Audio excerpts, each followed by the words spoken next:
خان صاحب کے دور کو آپ سنہری دور کہتے ہیں بینکنگ کے حوالے سے؟ پہلی دفعہ 75 سال میں یہ ہوا تھا کہ عام بندے کے لیے جو ہے نا بینک کے دروازے کھل گئے تھے.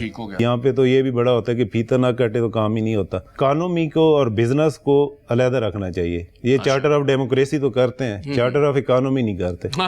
ڈیجیٹل دور ہے. تھوڑا سا پچھلے گورنمنٹ نے کام کیا تھا تو آپ کی جو آئی ٹی ایکسپورٹ تھی وہ $2 ارب پہ پہنچ گئی. ود ان 2 ایئرز جو ہے نا یہ جو آئی ٹی کی ایکسپورٹ ہے آپ 30 to 40 بلین جا سکتے ہیں. جب تک لالچ ہے نا زندہ تب تک فراڈی بھوکا نہیں مرے گا. واہ واہ واہ. پاکستان اللہ کے نام پہ بنا ہے تو ڈیفالٹ تو نہیں کرے گا, لیکن اس وقت صورتحال بہت ورس ہے. نئی بات ڈیجیٹل کی ویڈیوز دیکھنے کے لیے ہمارا چینل سبسکرائب کریں اور بیل آئیکن پر کلک کرنا مت بھولیے گا. قرضہ قرضہ قرضہ ہر بینک سنہری خواب دکھاتا ہے اور رہی صحیح کسر موبائل فون پر موجود قرضہ دینے والی ایپس نکال دیتی ہیں. لیکن یاد رکھیے گا کہ قرضہ حاصل کرنا صبر کا پہاڑ عبور کرنے کے مترادف ہے.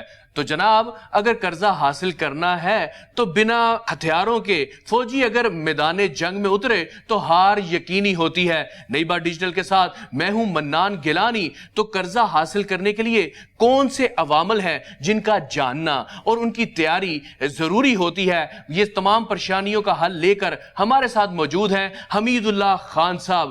ٹیکس کے اور بینک کے سارے معاملات کے بڑے ماہر ہیں. تو جناب سلام کرتے ہیں آپ کو, بہت شکریہ آپ نے پروگرام میں جوائن کیا ہمیں. تو سر شروع سے شروع کریں کہ ایک بندہ ہے, ظاہر سی بات ہے اس کے حالات خراب ہوں گے تو وہ بینک کی طرف یا قرضہ لینے کی طرف اس کا رجحان جائے گا, سوچ جائے گی, دماغ جائے گا. تو کیا تیاری ہے کہ جو اسے ایڈوانس میں کرنی چاہیے اگر وہ قرضہ لینا چاہتا ہے؟ سب سے پہلے یہ ہے کہ جو بندہ جس پرپس کے لیے قرض لینا چاہ رہا ہے نا تو کم از کم اس کو خود کلیئر ہونا چاہیے. پھر جو بھی وہ کام کرنا چاہ رہا ہے نا اس کی چھوٹی سی ورکنگ ہونی چاہیے, فیزیبلٹی جس کو کہتے ہیں. خود بنا سکتا ہے تو بڑی اچھی بات ہے, نہیں ہے تو سمیڈا کی ویب سائٹ پہ اویلیبل ہے, یا وہ کسی بھی پروفیشنل سے جا کے اس کو تھوڑے سے کاسٹ کے اوپر وہ بنوا سکتا ہے. لیکن وہ اگر ساری یہ چیزیں بہترین ہوں گی تو اس کے لیے قرض ملنا اتنا ہی ایزی ہو جائے گا. ابھی فی الوقت بینک ہیں کیونکہ ہر بینک کی اپنی الگ پالیسی ہوتی ہے, دعوے تو کرتے ہیں جی آئیں آپ کو قرضہ مل جائے گا فوری طور پہ. تو کتنی اماؤنٹ ہے جو ایک عام آدمی جو ہے وہ حاصل کر سکتا ہے فی الوقت بینکوں سے؟ جو نارمل صورتحال ہے نا اس میں تو جو انڈسٹریل لسٹ ہے نا اس وقت جس طرح کائبور ہے جو کراچی انٹرسٹ بینک ریٹ ہوتا ہے بیس ریٹ وہ 16% ہے. اچھا. اب جب اس میں بینک اپنا شامل کرتے ہیں تو یہ 18 سے 20% پہ چلا جاتا ہے. تو کوئی بھی آدمی اتنے انٹرسٹ پہ لون جب لے گا تو وہ پے کیسے کرے گا؟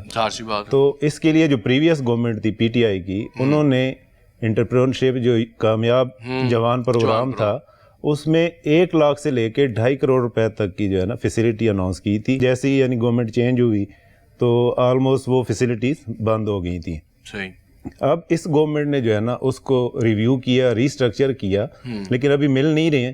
لیکن اس کی جو اماؤنٹیں ہیں وہ 3 سے لے کے 7.5 ملین تک کر دیا, جو کہ 2.5 کروڑ تھا. اب میکسیمم آپ 75 لاکھ لے سکتے ہیں. ایگری کام کرتے ہیں, ایگریکلچر کا کام ہے آپ کا, کراپس ہیں, باقی چیزیں ہیں, تو وہ لون بھی آپ اس فیسلٹی کے اندر لے سکتے ہیں. ابھی تک اس کا یعنی اناؤنس تو ہو گیا ہوا ہے, لیکن جو اس کی ویب سائٹ ہے وہ بھی نہیں چل رہی, جو اس کے لیے ایپ ہے وہ بھی ابھی تک آپریشنل نہیں ہے.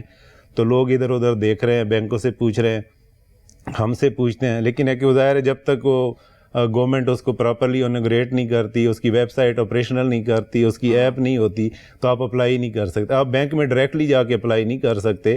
اس کی علیحدہ سے جو پرائم منسٹر کی جو گورنمنٹ کی ایپ ویب سائٹ ہے اس سے آپ اپلیکیشن دیتے ہیں, پھر بینک میں جاتی ہے, پھر آپ کا پروسیسنگ شروع ہوتی ہے. یہ تو پھر اس کا نہ ہی سمجھے پھر آپ کی طرف سے تقریباً ابھی آپ جو حالات ہیں اکانومی کے اس وقت تو بڑے جو انڈسٹریلسٹ ہیں وہ پریشان ہیں, تو عام بندوں کے لیے ظاہر ہے پیسہ ہوگا تو گورنمنٹ دے گی. اچھا, اگر کوئی دے بھی رہا بینک تو وہ ایسے ہی ہے جیسے اونٹ کو ہم نے سوئی کے نکے سے گزارنا. بڑے پڑھے لکھے لوگ میں نے دیکھے ہیں, اور خاص طور پہ خواتین, کہ وہ جب جاتی ہیں بینکوں کی طرف تو ان کو آئیڈیا نہیں ہوتا کہ ہم نے کرنا کیا ہے, کیا کس ٹریک سے چل کے جانا ہے, کیا ریکوائرمنٹ پوری کرنی ہے. بڑا مسئلہ بنتا ہے ان کے لیے. تو بعد میں آ جاتا ہے کہ جی دے ہی نہیں رہے, اب تو آپ نے بات ہی ختم کر دی. تو خان صاحب کے دور کو آپ سنہری دور کہتے ہیں اس حوالے سے, بینکنگ کے حوالے سے؟ اگر اس میں دیکھا جائے نا, ہم نان پولیٹیکل بات کریں تو پہلی دفعہ 75 سال میں یہ ہوا تھا کہ عام بندے کے لیے جو ہے نا بینک کے دروازے کھل گئے تھے. ٹھیک ہو گیا. تو یہ بہت ہی وہ یعنی پہلی دفعہ ہوا تھا کہ بینکوں کو اسٹیٹ بینک نے گورنمنٹ کے ایڈوائز کے اوپر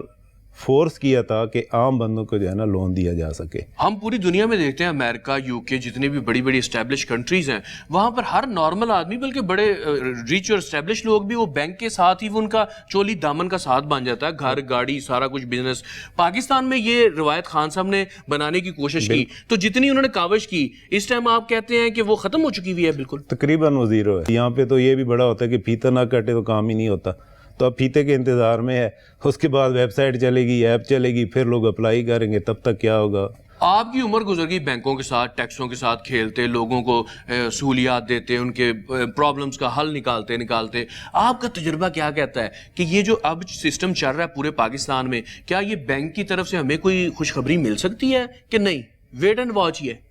तकरीबन इस वक्त जो है ना वेट एंड वॉच ही रहेगा। इकोनॉमी को और बिजनेस को अलग रखना चाहिए। ये चार्टर ऑफ डेमोक्रेसी तो करते हैं, चार्टर ऑफ इकोनॉमी नहीं करते, हाँ, क्योंकि उससे आम बंदा, जो कि रीढ़ की हड्डी है, आम बंदे को फायदा पहुंचेगा। 75 साल में देखें, जो बंदा लाइन में जिस वक्त 75 साल पहले भी लगा हुआ था ना, वो आज भी उसी तरह लाइन में लगे हुए हैं। जो फ्रॉडिये हैं वो बड़े सरगर्म नजर आते हैं, वो आपको ऐसे एड्स आ रही होती हैं, कोई एप्लीकेशंस बनाई हुई है कि हम कर्जा लें हमसे और आसान शराइत है हमारी, फौरी घर बैठे बैठे ऐसे क्विकर आपको कर्जा मिल जाता है। ये कौन लोग हैं?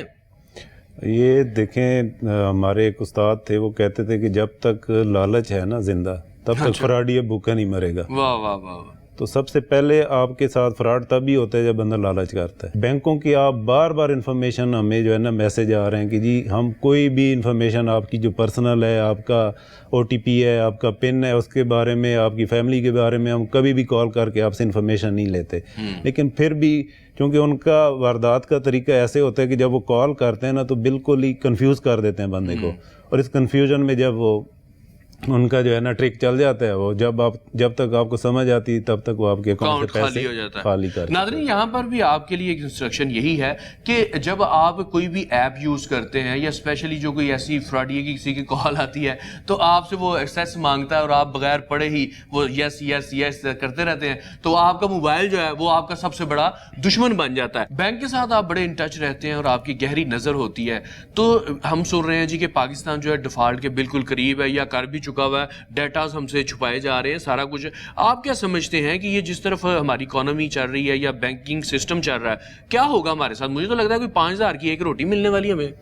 अगर आप 75 साल से देखें ना, यही चीज़ ही हम फेस कर रहे हैं। आम आदमी के लिए 75 साल से यही है कि बस बहुत नाजुक दौर से हम गुजर रहे हैं, नाजुक दौर से गुजर रहे हैं। लेकिन इंशाल्लाह चूँकि पाकिस्तान अल्लाह के नाम पे बना है तो डिफ़ॉल्ट तो नहीं करेगा, लेकिन इस वक्त सूरत हाल बहुत वर्स है। और आज तक हमारी किसी भी गवर्नमेंट ने इस चीज़ पे ऊपर फोकस नहीं किया कि हम लोगों को जो है गाइड करें। उनके अंदर जो इनकम स्ट्रीम्स हैं, डिफरेंट इनकम स्कीम जो है ना, वो अगर कोई सैलरी पे काम कर रहा है ना, उसका सिर्फ उधर तक की फोकस है, उसको दूसरी जगह कोई पता नहीं कि मैं साथ मल्टीपल अपनी इनकम स्ट्रीम बढ़ाऊँ। क्योंकि जब तक इनकम नहीं ना बढ़ेगी, आपको ये जितने भी चीज़ों की इन्फ्लेशन होगी, प्राइस बढ़ेगी, उसको आप नहीं पूरा कर सकते। डिजिटल दौर है। थोड़ा सा पिछले गवर्नमेंट ने, रज़ाक दाऊद साहब और उनकी टीम ने काम किया था, तो आपकी जो IT एक्सपोर्ट थी वो $2 अरब पे पहुंच गई। आपके साथ जो मुल्क है इंडिया है, उनकी $177 बिलियन है। तो हम उनसे 5 गुना अगर छोटे हैं तो हमारी 40 अरब तो होनी चाहिए। सिर्फ क्या है, पॉलिशिंग की ज़रूरत है, उनको राइट डायरेक्शन दिखाने की ज़रूरत है। विद इन 2 ईयर्स जो है ना, ये जो IT की एक्सपोर्ट है, आप 30 to 40 बिलियन जा सकते हैं। इसी के साथ आपकी टेक्सटाइल की 13-14 बिलियन होती है डॉलर। तो इन सारों को जब मिलाएगी तो आप $60 बिलियन पे पहुंच जाएंगे, और आपकी जो इंपोर्ट है वो 50-55 बिलियन है। तो आपका जो ट्रेड डेफिसिट है, ये सारी चीज़ें कवर हो जाएंगी 2 साल के अंदर। जब ये स्कैम होते हैं, फ्रॉड होते हैं, ये कर्जे की स्कीमें आती हैं या कोई एप्लीकेशंस हैं, उनके अंदर फंस जाते हैं, उनके जाल में फंस जाते हैं लोग। वो बड़े सादा लोग हैं, ठीक है, उनको नहीं पता। पढ़ा लिखा आदमी फिर भी थोड़ा कॉन्शियस होता है, थोड़ा पढ़ भी लेता है, जानने की कोशिश करता है। उनके लिए आसान बताएं कि जी मकसद ये है, कर्जा मिल रहा है कोई कि नहीं मिल रहा, और अगर जो फ्रॉड करते हैं कर्जे के नाम पर, वो कैसे बचे? उसमें सबसे पहले तो ये है ना कि जो भी कोई आपको कह रहा है ना कि ये पैसे दे रहे हैं, ठीक है, तो उसको आप वेरीफाई करें, कहाँ से है, बैंक से है या प्राइवेट इन्वेस्टर है, कौन है, उसका बैकग्राउंड क्या है, उसका ऑफिस कहाँ पे है, किस लॉ के थ्रू वो बना हुआ है, वो क्या उसको लॉ करता है कि वो इस किस्म की चीज़ों को जो है ना वो प्रमोट करे, फिर आप 15 लाख तक ले सकते हैं, उस पे 5% है।